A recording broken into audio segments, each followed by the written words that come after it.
मैं ओम प्रकाश शर्मा मीडिया से इस समय मैं बैठा हूँ धरसमा चौराहे पे डॉक्टर ज्ञानी प्रसाद जी के क्लिनिक पे।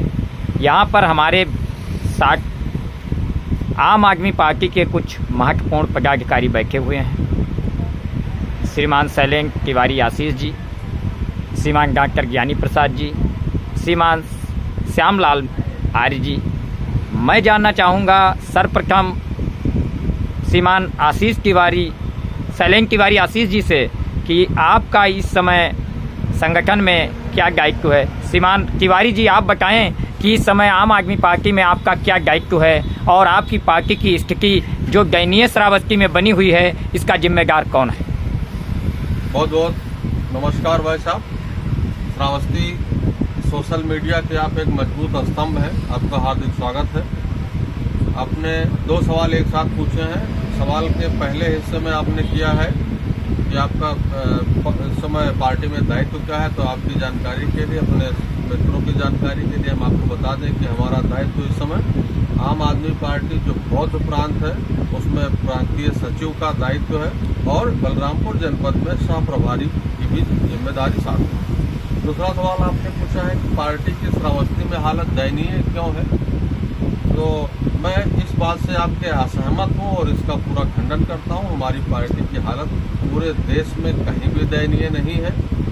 पार्टी पूरी मजबूती से। यहाँ भाई साहब मैं रोकना चाहूँगा। श्रावस्ती में पंचायत चुनाव में आम आदमी पार्टी ने 5 सीटें चुनाव जीती। जिला पंचायत की 5 सीटों पर कब्जा किया 22 सीटों में, जिसका उस समय नेतृत्व कर रहे थे श्यामलाल आर्य जी जिला अध्यक्ष थे। उसके बाद नगर पंचायत चुनाव हुआ, उसमें अखिलेश शुक्ला जी नेतृत्व कर रहे थे, जिला अध्यक्ष थे, और आप यूथ विंग के जिला अध्यक्ष थे। आपके नेतृत्व में और श्री अखिलेश शुक्ला जी के नेतृत्व में संघ पार्टी ने अच्छा प्रदर्शन किया और नगर पंचायत टिकौना और भिनगा दोनों जगह अच्छा प्रदर्शन रहा। इसके बाद आज स्थिति ये बनी कि कल जो ज्ञापन श्रावस्ती में हुआ उसमें जितने आपके कार्यकर्ता नहीं थे उससे अधिक पुलिस देखी गई। इसका क्या कारण था। नहीं, देखिए, श्यामलाल आर्य जी का आपने नाम लिया, बहुत अच्छे नेता हैं, हमारे बगल में बैठे हैं। डॉक्टर ज्ञानी प्रसाद जी हमारे यूथ विंग के जिला सचिव रहे हैं, वर्तमान में हैं भी जनपद श्रावस्ती के। बहुत अच्छे लोग हैं, बड़ी मेहनत किए हैं आप लोग पार्टी को श्रावस्ती में उठाने का, आप ही लोगों का श्रेय है। अखिलेश शुक्ला जी की बात की उन्होंने, बहुत अच्छा उनका अध्यक्षीय कार्यकाल रहा, बड़ा शानदार काल रहा उनके अध्यक्ष काल में। नगर पंचायत के, नगर निकाय के चुनाव श्रावस्ती जनपद में कराए गए, पार्टी का प्रदर्शन अच्छा रहा। और अब वर्तमान में जिलाध्यक्ष रामकृष्ण सोनी जी हैं। कल के प्रदर्शन की जो आप बात कर रहे हैं, मणिपुर में जो आप देख रहे हैं कि घटना जो हो रही है, उस घटना के विरोध में कल पूरे देश में, मणिपुर की घटना के विरोध में पूरे देश में आम आदमी पार्टी ने विरोध प्रदर्शन किया है। उसी कड़ी में श्रावस्ती में भी विरोध प्रदर्शन हुआ। आपने संख्या बल की बात की है, उसमें एक व्यंग्य किया कि जितने वर्कर नहीं थे उससे ज्यादा पुलिसकर्मी थे। तो भाई साहब आपको बताएं कि इस समय हमारे यहाँ धान की रोपाई बहुत ही चरम पर है। किसी को फुर्सत नहीं है, कार्यकर्ताओं को ही फुर्सत नहीं है। और दूसरे ये मलमास चल रहा है, पुरुषोत्तम मास चल रहा है, तमाम लोग अपने गंतव्य पर हैं, भोलेनाथ के मंदिरों की ओर गए हुए हैं, दर्शन पूजन में गए हुए हैं। तो इस वजह से हो सकता है कि संख्या कम हो गई हो, लेकिन जोश और जज्बे में और उसमें संघर्ष में कहीं कोई कमी नहीं है। और मैं कहता हूं कि संख्या बल पे आप ना जाइए। 100 कौरवों के ऊपर 5 पांडव भारी थे, तो संख्या बल पे आप ना जाइए। आम आदमी पार्टी इस भ्रष्ट और बर्बरतापूर्ण शासन के खिलाफ सदन से लेकर के सड़क तक संघर्ष जारी रखेगी। भाई साहब 24 का चुनाव आने वाला है और सभी पार्टियां अपनी तैयारी में लगी हुई हैं और आपकी पार्टी की गतिविधि श्रावस्ती में स्थिति ठीक न होने के कारण आज जो कल प्रदर्शन किया गया, अगर इसी तरीके से प्रदर्शन होंगे तो आपकी तैयारी कहां तक सीमित है और आप 24 में कैसे प्रदर्शन कर पाएंगे। लोकसभा श्रावस्ती में आपके क्या विचार हैं, आप कैसे इस सीट को जीतने का प्रयास करेंगे, क्या कोशिश है। बिल्कुल, मैं पहले से कह रहा हूं कि 2024 जो लोकसभा हमारे 58 श्रावस्ती का होने वाला है, इसमें भारतीय जनता पार्टी को हम ये सीट नहीं जीतने देंगे।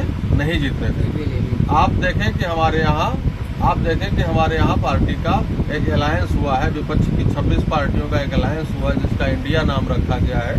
तो पार्टी पूरी मजबूती से भारतीय जनता पार्टी को घेरने में लगी हुई है। जहां जो भी हो सकता है हम लोग कर रहे हैं। हमारा संगठन बूथ स्तर तक मजबूत हो रहा है। धीरे धीरे उसको बूथ स्तर तक हम लोग पहुंच रहे हैं, ब्लॉक स्तर तक पहुंच रहे हैं, ग्राम पंचायत या पंचायत स्तर तक हमारा संगठन पहुंच रहा है। और किसी भी संगठन में कार्यकर्ता जो है रीढ़ की हड्डी होता है। भारतीय जनता पार्टी की तरह हम नहीं कह रहे कि हमारा कार्यकर्ता देवतुल्य है, क्योंकि वहाँ चुनावी समय पर कार्यकर्ता को देवतुल्य बता देते हैं, उसके बाद उनका कोई खुशहाल नहीं रहता है। हमारे यहाँ ऐसा नहीं। हमारे यहाँ प्रत्येक कार्यकर्ता महत्वपूर्ण है।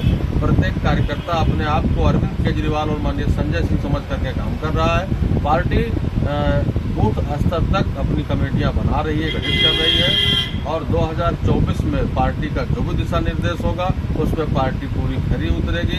दुष्यंत कुमार की एक गजल का एक अंश मैं आपके सामने प्रस्तुत कर रहा हूँ, जिसको भारतीय जनता पार्टी के लोग बहुत गंभीरता से सुने कि वो मुतमईन है कि पत्थर पिघल नहीं सकता, वो मुतमईन है कि पत्थर पिघल नहीं सकता, और मैं बेकरार हूँ आवाज में असर के लिए। 2024 का चुनाव भारतीय जनता पार्टी को 58 लोकसभा सीट पे नहीं जीतने देंगे, नहीं जीतने देंगे, नहीं जीतने। बहुत बहुत धन्यवाद। आज काफ़ी दिनों के बाद आप तीनों पदाधिकारियों से हमारी चर्चा हुई। श्रीमान शैलेंद्र तिवारी आशीष जी, जो बौंग प्रांत के इस समय प्रदेश के सचिव हैं, और आपके ज्येष्ठ बगल में श्रीमान श्यामलाल आर्य जी, जो इस समय पंचायत प्रकोष्ठ के प्रदेश सचिव के दायित्व का निर्वहन कर रहे हैं, और आपके ज्येष्ठ बगल बैठे हैं यूथ विंग के जो जिले के श्रावस्ती के उपाध्यक्ष श्रीमान डॉक्टर ज्ञानी प्रसाद जी। आप तीनों लोगों से मिलकर बहुत बहुत धन्यवाद। आप तीनों लोगों को मैं समय समय पर आप लोगों से मिलता रहूँगा, और आप सबके विचारों को जानने के लिए, आप लोगों के विचारों को पब्लिक जनता के सामने रखने के लिए मैं हमेशा अपने इस सोशल मीडिया के माध्यम से आप सब की सेवा में हमेशा सहयोग में रहूँगा। Om Prakash Sharma, social media, Shravasti.